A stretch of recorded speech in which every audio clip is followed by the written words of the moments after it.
Welcome back to another BW3 Podcast. It is brought to you by Algire Performance and by Schaefer's Oil, presented by Swino Visuals. We are back.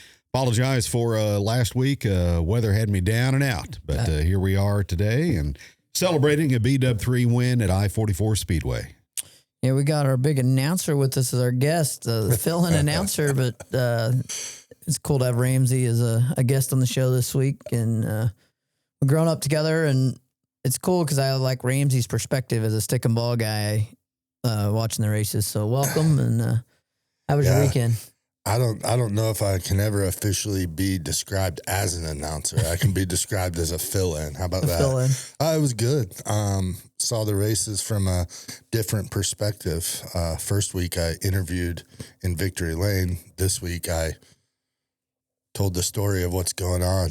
Shout out to that guy over there, because I've said it all along, like since he's been part of what we're doing, like what he does and how he can. I was having to look at screens and try to remember the cars and watch my race pass, but fun weekend, fun night.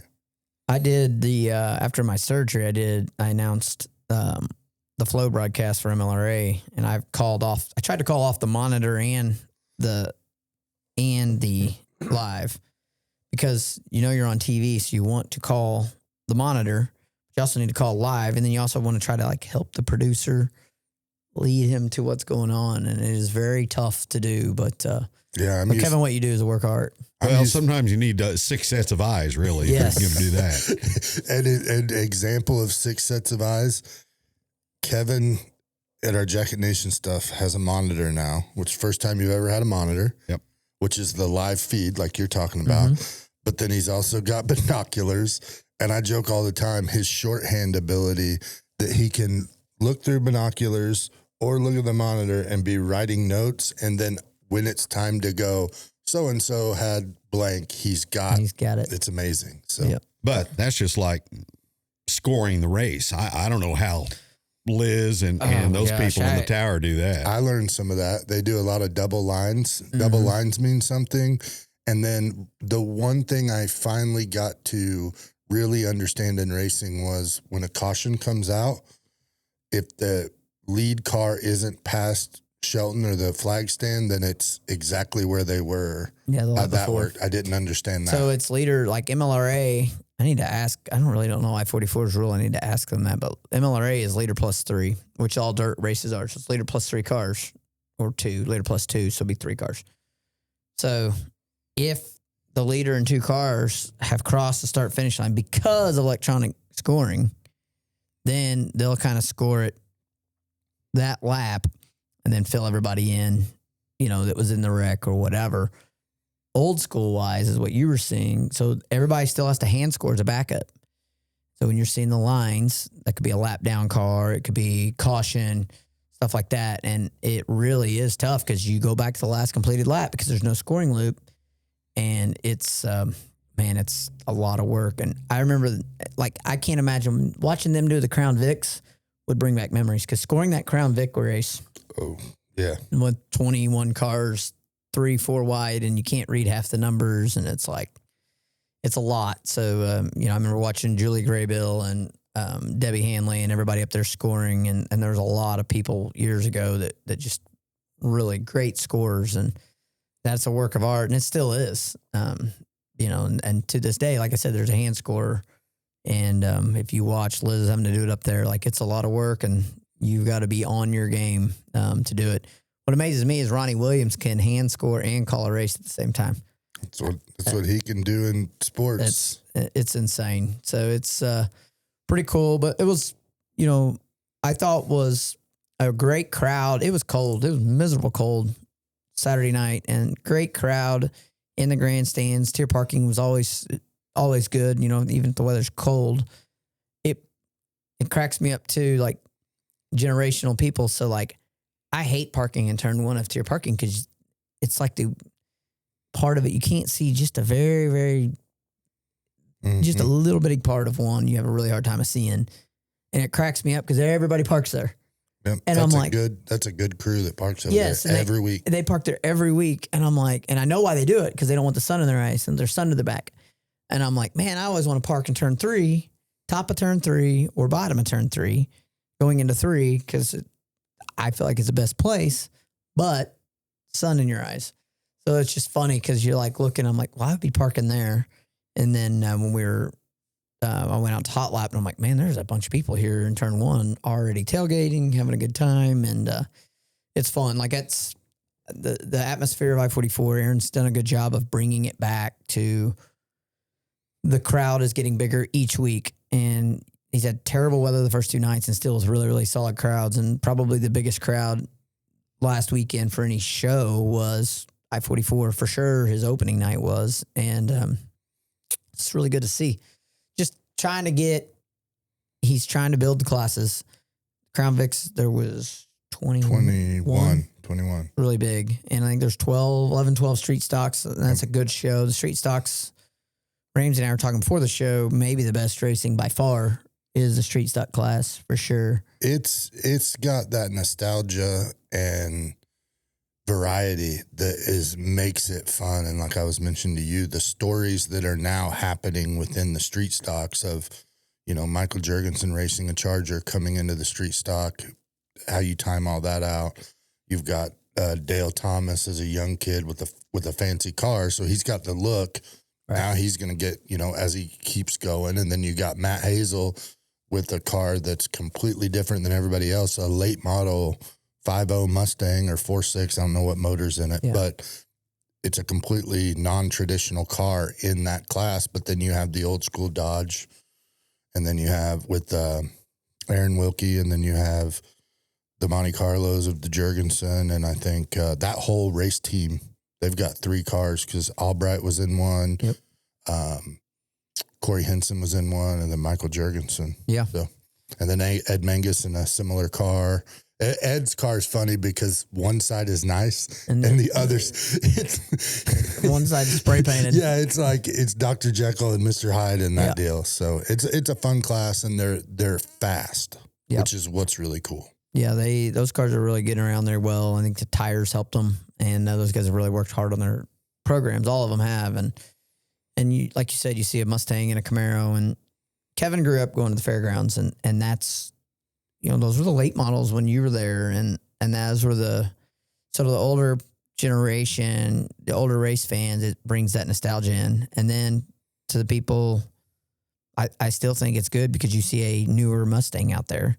So now you've got a kid and you're like, that's a Mustang, or a Camaro. The Monte Carlo to me is those Monte Carlos are beautiful, but that 55 car, that Camaro, I went down and looked at it as soon as it got there. I hadn't seen it yet, and that car is beautiful. Like, they've spent a lot of time and work on it, and I know he got tangled up there in the heat race, but it wasn't a lot of damage, and never raced before. It'll take him time to grow and learn. Yeah, it's kind of crazy seeing him going from never racing to a street stock. Yeah. And that used to kind of be very common. Like, you either start in, the Bombers, which are now Crown Vics, or street stock, one or the other. And that was kind of the way you would go about it. But man, street stocks they're really a good race and a good class of racing. And been a lot of fun to watch them for sure. Yep. Chris Johnson won the feature. Longtime modified racer there, and, good wheel man. Really wild feature with the fire, the oil down. Just, I was in my car, and one of my guys was like, holy cow, they could see the fire from the pits. And I'm like, well, we'll go ahead and take our helmet back off, and it's going to be a minute. But, and they honestly did a great job of cleaning the track up. I managed to get out of the cleaned up area later in the feature, but that was my fault. But the racing groove was really good. You could drive in there and no problem. And we just, as racers, need to get up there and clean up the junk and, so we can widen it out a little bit. Yeah, that street stock race. Also, I think Jurgensen's exhaust pipe fell off at one point, so they had to get that cleaned up. There was, the black flag, or not black flag, the red flag for the fire incident. So it had things, and that's what's, from my point of view of announcing, not to get too far into it, but like that delay when there's nothing. That's tough. And you're like trying to add some personality into it, right. But I'm also not well versed in all of that stuff. So I was trying to back and forth with Aaron, and I don't know. It was a fun night. I'd do it again.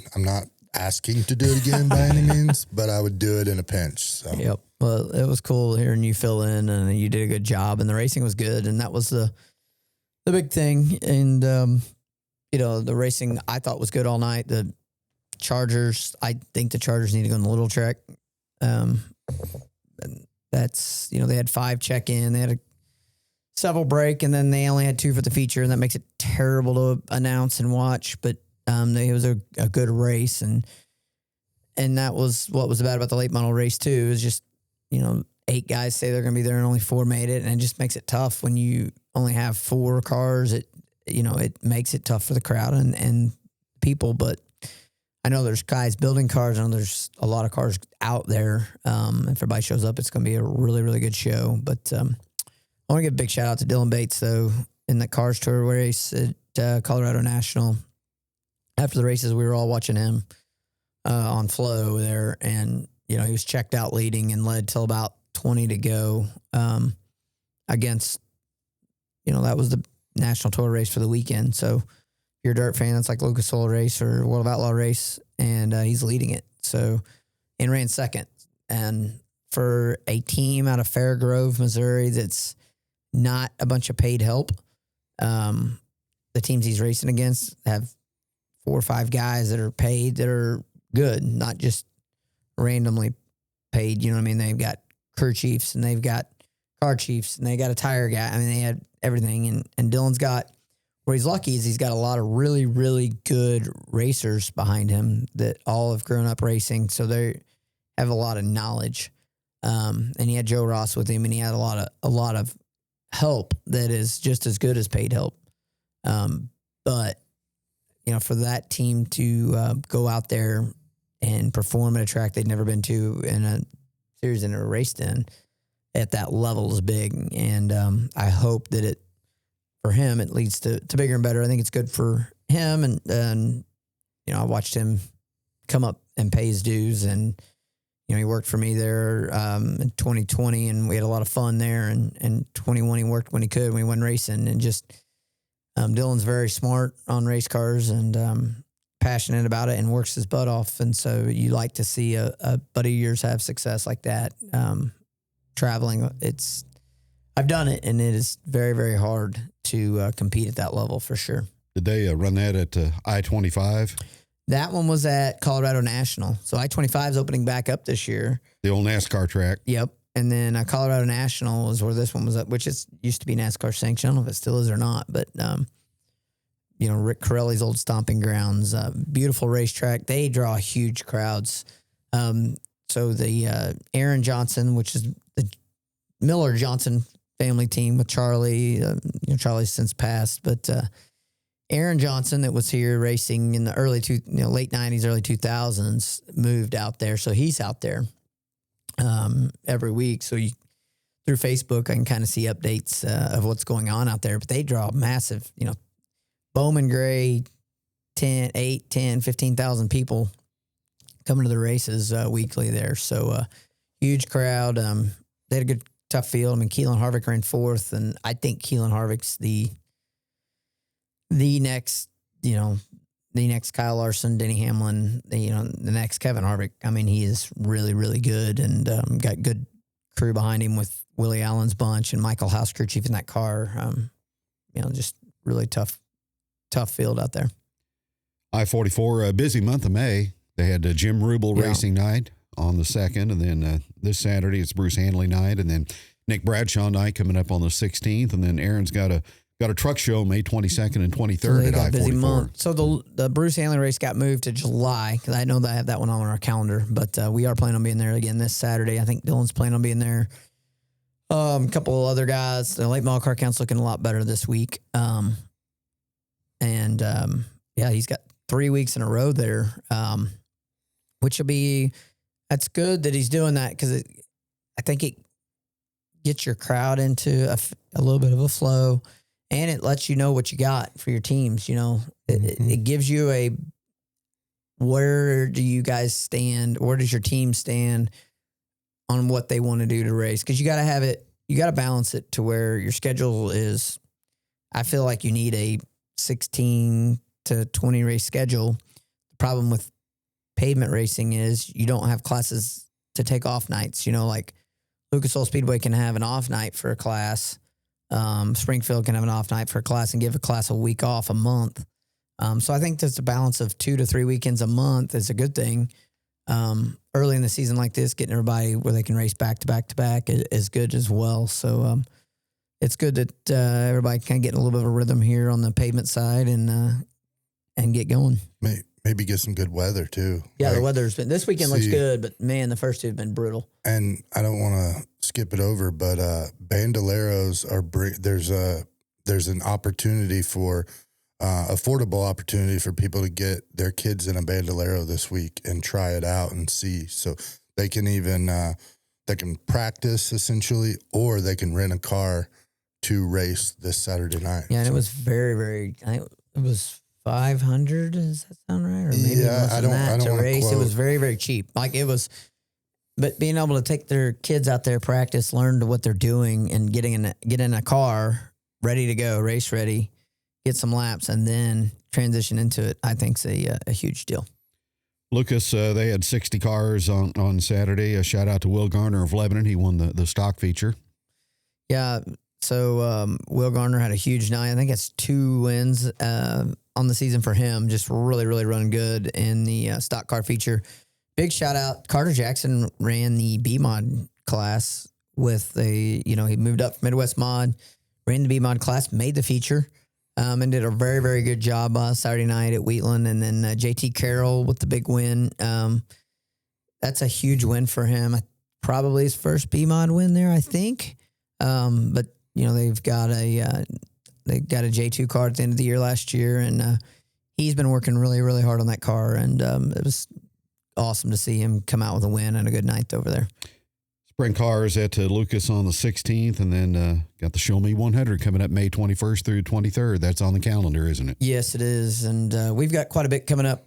For us, we're probably Saturday only this week. We're going to skip Batesville, and then going to try to do a doubleheader next weekend with the Heartland Tour Friday night at West Plains on the 5th, I think to be the 15th, and then I-44 the 16th that Saturday, or vice versa, or maybe 14th, 15th. But try to support that a little bit, and we need to get a dirt race in. It's been a while. I don't want to go 3 weeks without a race and then go to Show Me 100, but Show Me 100 is right around the corner, and then that's a 4-day week for us with Thursday, Friday, Saturday at Wheatland, and then Sunday at Springfield. So busy stretch there, and then I can't remember if we have the weekend off after that or not. Hopefully we do, and then go right back at it to Iowa there with MLRA. Springfield's got the Flying Farmer 55, the 4-state late model Saturday. So Ken Essery's name will be front and center, won't it? That'll be cool. Ken's in about every Hall of Fame you can be in, Dirt Late Model Hall of Fame and everything. And who come up with the Flying Farmer nickname? Was that Ronnie Williams probably? It may have been. That's an appropriate nickname. It has stuck for sure, but yep. Zero chance I could say that in an announcing manner. Flying Farmer. I would end up saying something that most people probably don't want to be frowned upon. Yeah. So, Ken Essery won a lot of races, a lot of track championships at I-44. I think 88 and 04 maybe. It was really spread out. I remember that. And but really a good racer, and whole family. Leslie Essery was a good racer, and Shane Essery as well. Just the whole family, just great racers from the area. So, and he was kind of the founder of the 4-state class. So, good that they're honoring him in that race. And it's one of the biggest races of the year for that series. A lot of times we talk about tech and rules. How about Mars? Did you see where Damian Kiefer from St. Genevieve, Mars modified driver, got fined for a tire violation? Ooh, did not, but that will get you. Going back to the Farmer City, Illinois race in April, $1,260. Well, he lost his prize money, I guess. Plus, he had to pay the fees for the inspection on the tires. So, and he's on probation for a year. Yeah, they're the one thing I do know, tires. That is something you got to be really careful on and what you do. And a friend of mine got busted for I'm assuming simple green, like trying to get, because there's oil in the tires. Just like when you go out, when you see us go out to qualify on pavement, if you go out with stickers, with a brand new, what you call stickers, which they're called stickers because they have a sticker still on the tire, right? They are greasy and you have to get that grease off. If you really wanted to throw down a lap and have an absolutely great qualifying lap on pavement, you'd go run a half a lap and scrub go through 1 and 2, scrubbing the tires, go hard into 3 and 4, and maybe hard into 1, and then pull off the racetrack. What that does is it just scrubs the new off of it. Gets all the oils and the grease and everything out of the tire because the oil comes to the outside, and it makes it greasy and slimy and slick. So it takes, in my opinion, really like qualifying at I-44 Saturday night, everybody's second lap was the best. Mm-hmm. And if you're able to run a third lap, it'd have been even better. Right. Because you're able to really get the grease off the tire. Know you have basically you're able to commit the car into the corner. On dirt, you're not able to. So we all groove and sipe our tires. Then you take a tire buffer and buff it. I know that people have tried to get the oil out of that tire to buff it off. If you leave it on too long, that's what you run into is you get a chemical that comes through there and it takes it. Don't know if that's what happened to Damian Kiefer. Don't know. Or it could be straight tire dope, which a lot of people have been caught using tire dope. And I'm waiting for the first person that actually gets caught with tire dope to be like, hey, man, I doped my tires because I was trying to have an advantage. And, you know, like some people, don't need to dope their tires and probably are not doing it. But there's some people that just dope their tires and they're like, oh, no, it was this or that. And you're like, just if it was what it was, figure out what it was and, just admit it and go on. But it's part of the game. And it happens way more than you think, especially, I know Hoffman said they're going to get their tire sniffer back out, but you can walk to the pits at a lot of these, dirt tracks right now, and you can smell what's called goat pee. And I'm like, dude, that's the most common tire prep is literally called goat pee. Don't know why it's called that. It smells terrible, but like why people would use that one that like the whole pit area, if they know anything can smell it. And you're like, use something different, but it is what it is. There's no beating. If a tire gets sent off, there's really no undetectable tire prep. Real quick before we move further, on the Bandoleros and renting them, I messaged Aaron, $100 to just try or play around or try them out, get a lesson. $300 to rent to race in the heat and the feature on Saturday night. $300? $300. That's cheap. That is cheap. Probably can't race. Don't get used to that $300 every week to do it. That's pretty cheap. Yeah. If you're gonna, $300, get your kid out there. Yeah, it's cheap. Have a real race. Of course, I even think they'll have some fire suits, obviously. Like I don't think you have to have your own. Don't quote me on that, but give Aaron a call or message the Lebanon I-44 page. What's exciting about that is the Bandoleros got a place to move up. And then, I know the Legends cars are what they're really trying to get going here on the little track. And if you can take the Bandoleros and the Legends cars, that gives kids the opportunity to get started in racing, get a strong foothold in racing, and learn to race. Then you can jump up to Crown Vic or street stock and already have racing experience. And you watch, like, when you watch the Crown Vic class, you can see the guys that have raced before, like Cabe that won. Mm-hmm. His racecraft is better because he's raced, and you learn racecraft. Like, I know, he had to start tailback and came into from 21st to win. Just come through there. And like, when you learn racecraft, it makes it so much easier. Like I know the difference between myself, like knowing what I'm able to do in a race car now versus what I was able to do in even 2019. Like my racecraft is a lot better because I went and raced dirt against really, really hard. People way better than me.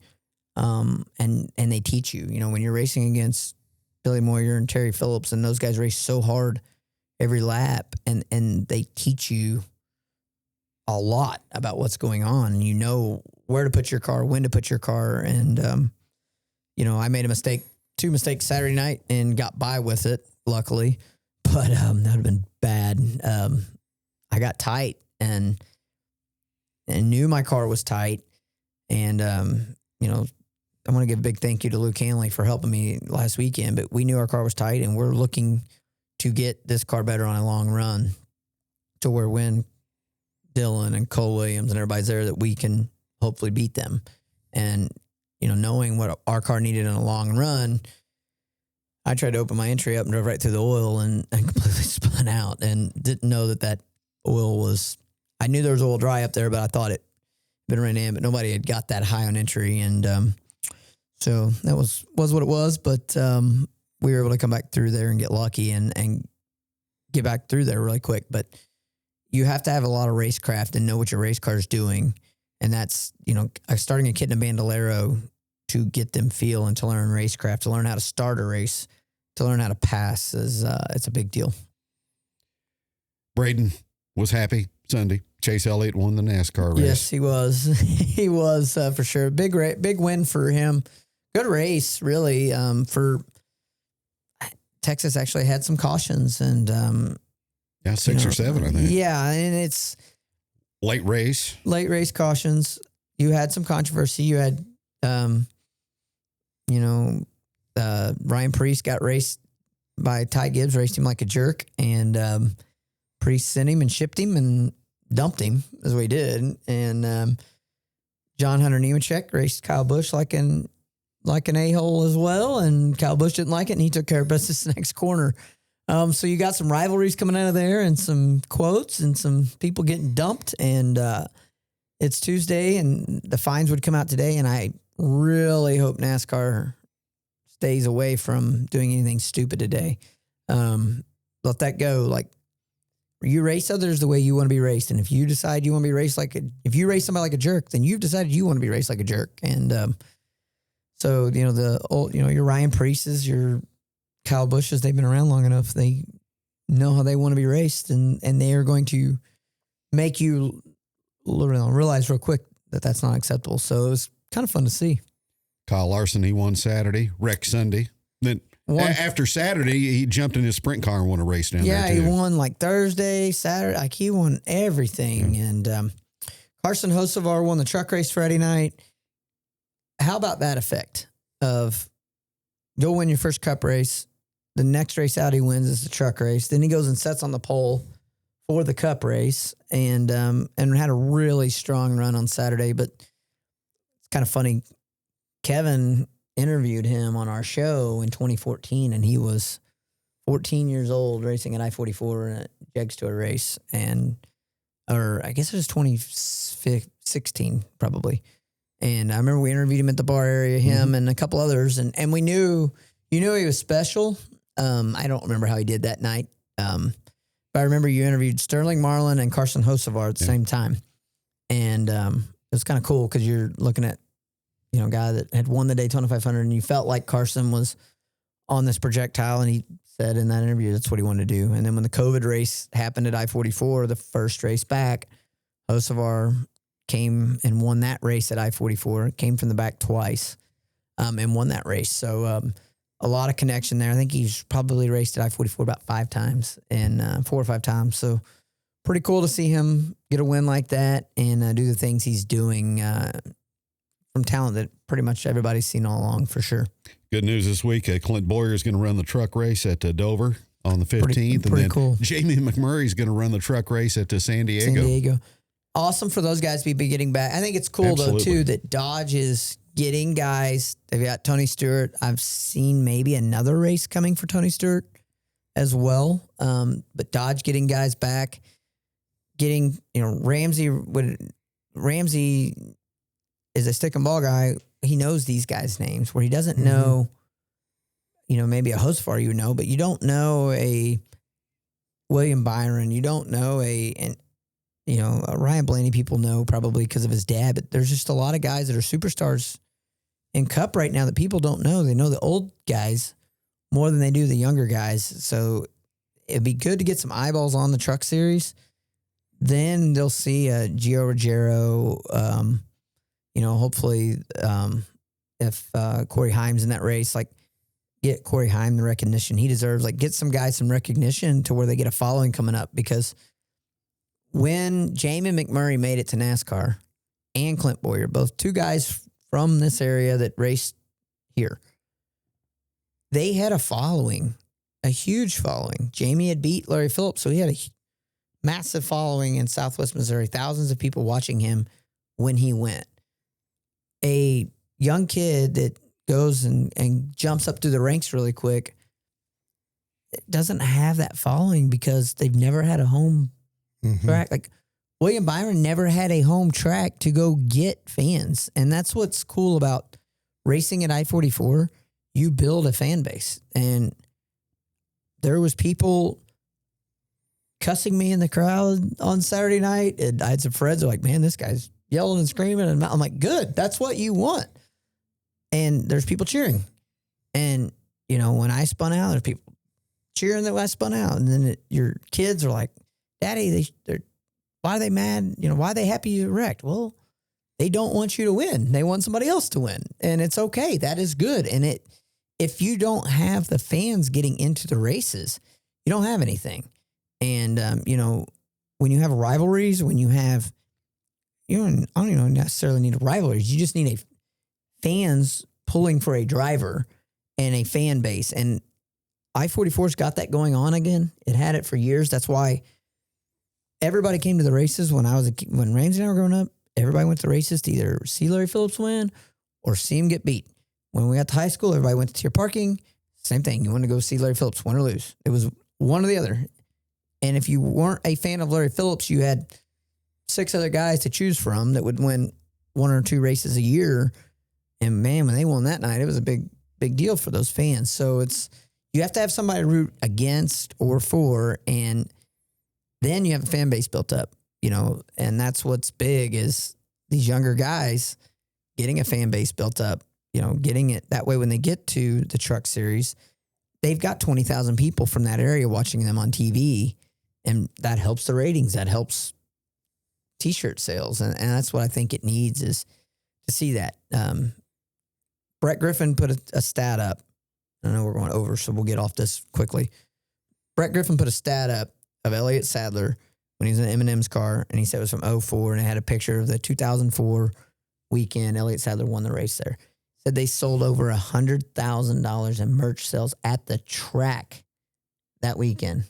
Think of those numbers. That's 2004. We're not talking 2026 numbers. We're talking 22 years ago. Over $100,000 in sales. They said they had 2 other weekends that were bigger than that. That level of T-shirt or memorabilia sales is huge. And that shows you the at-track presence that used to be there. But it also shows you why. People were passionate for, and I wouldn't call Elliott Sadler he was a big name, but he wasn't a top 5 superstar in the Cup Series. But he sold over $100,000 worth of merch one weekend. And I think that's, you know, people racing, you know, Clint Boyer, he had several $100,000 weekend sales. Jamie McMurray, maybe or maybe not he was probably about Elliott Sadler level of popularity, but those guys had big popularities and did things in the sport and moved the needle. And that's what you need again. When you jumping back in the dirt car again?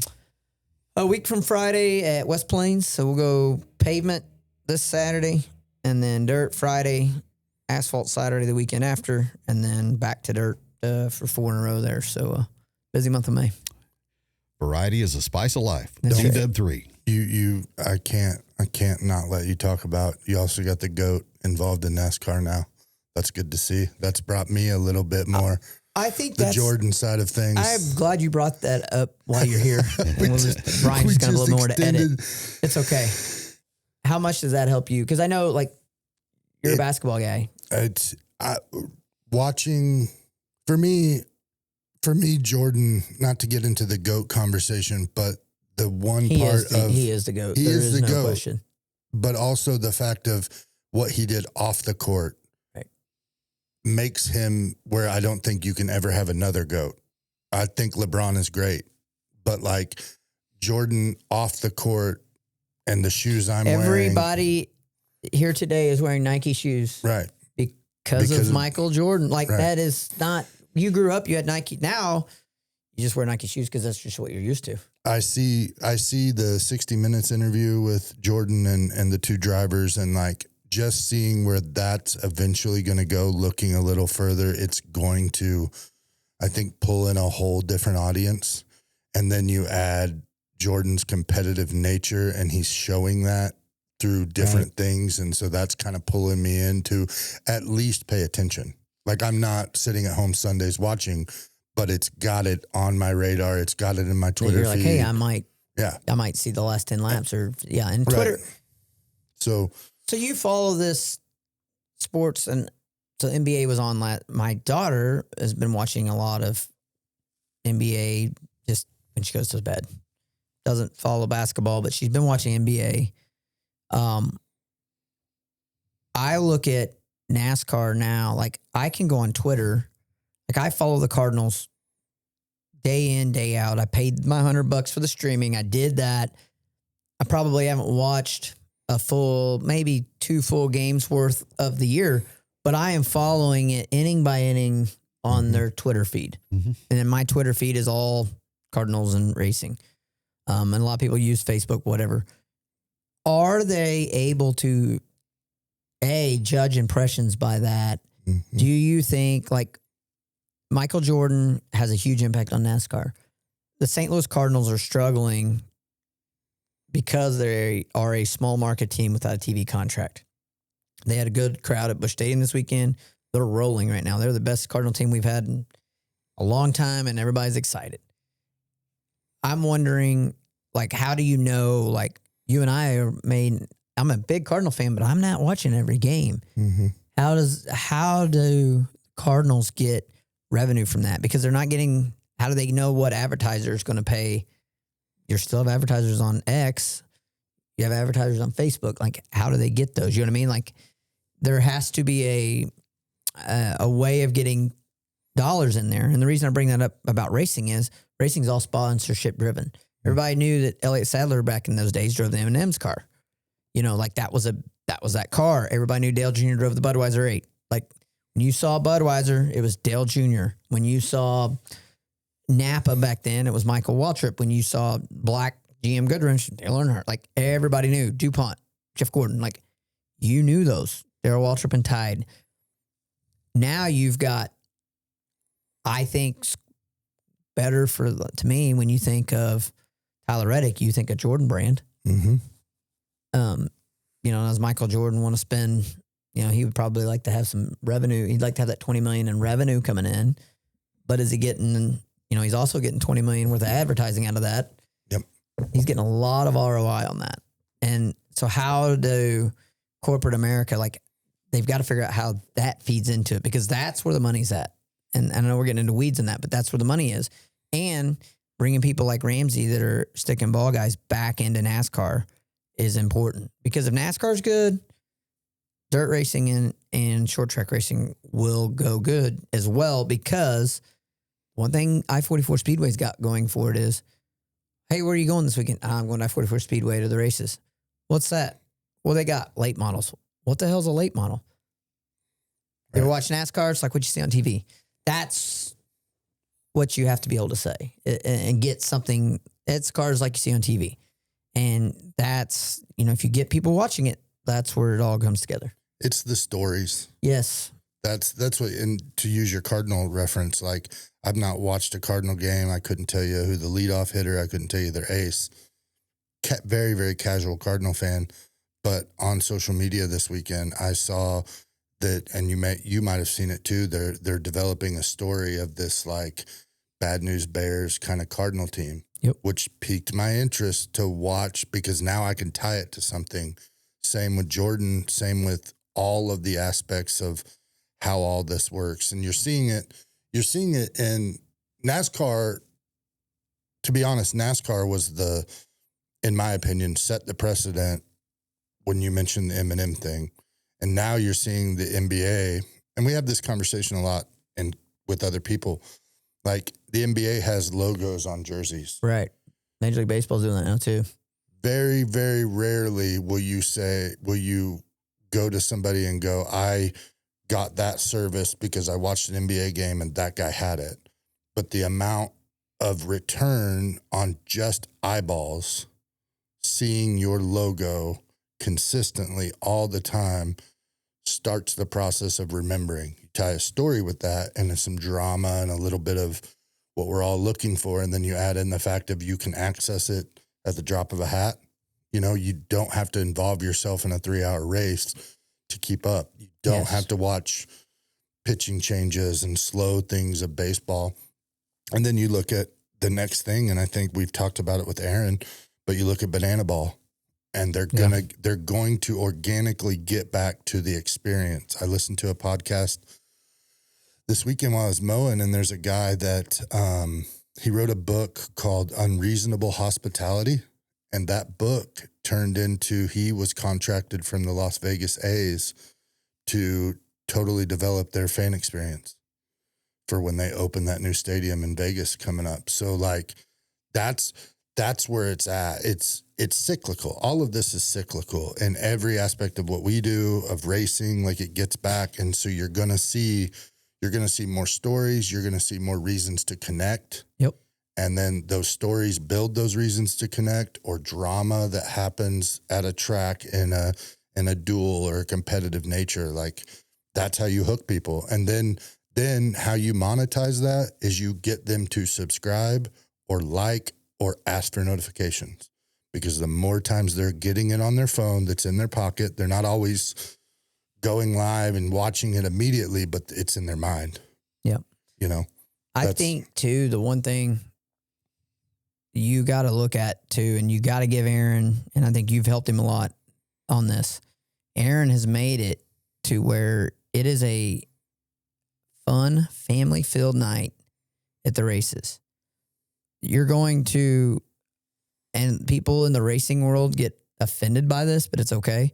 You're going to a carnival and a race breaks out, is what they say. And I'm like, yeah, you are. And you know, what gimmick, fun thing for the kids are they doing each week? That's what gets people in the grandstands. And guess what? If you're not, there's two models of making money at a racetrack right now. One is to backgate it, and one is to frontgate it. If you will look at the average attendance for a racetrack right now in the state of Missouri, the lowest or the highest fan attendance is I-44 Speedway, probably like 2 or 3 times. And for just weekly shows, he's getting a bigger crowd for a weekly show because of, well, last weekend was lawnmower races. There were barrel races and lawnmowers. And it's a gimmick. It's a gimmick. But guess what? I was at a luncheon on Friday with some luncheon at Fort Leonard Wood on Friday, and I'm talking to these people, and the racetrack got brought up, and they said, "You racing this weekend?" Yada yada yada. And I'm like, "Yeah." And I was like, and they said, "What time to start?" I said, "Let me look." I was like, "I don't know. I just know to get there." And I said, "Well, there's lawnmower races." I was like, "Oh, there's lawnmower barrel racing." It's kind of. Yeah. And I didn't have the most pleasant reaction about it because I'm a racer. Like, I don't care about that stuff. The exact words out of their mouth was, "We'll probably have to come check that out. Our kids would love that." And I'm like, that's why he's doing it. And I said, yep. I was like, that is it. And that is what the deal is. The NASCAR races right now are carnivals. That's why the Texas Motor Speedway sold out. They said they have a bar that's 150 yards long. 2 of them. Everybody's at the bar during the race. St. Louis Cardinal Banana Bowl is, the Savannah Bananas sell out and St. Louis Cardinals don't. So what's that tell you? You know what I mean? So we went on this way down this path, but I think for racing to get back the way that you want, that we all want, where it's 3,000 people a night at I-44 Speedway on that video. You know, when you watch the Speedway series, and when people get to see that, the whole thing, and they're seeing these old footages of 3,000-4,000 people a night on a weekly show, not a special, just a random Saturday night. Why? Because there was entertainment there. Now, people like to be entertained differently now. So they're finding a way to entertain people and getting racing to come out, and it will bring new race cars. And then you'll have both going on, and then you can have Bowman Gray again. No doubt. No doubt. All right. Good show. Fun conversation. Yes, Thanks for having me. Thanks for coming on, and hopefully you don't have to announce again, but if we don't win this week, you're announcing the next week. That'll do it for the BW3 Podcast. It is brought to you, as always, by Schaefer's Oil and Algar Performance, produced and distributed by Swino Visuals.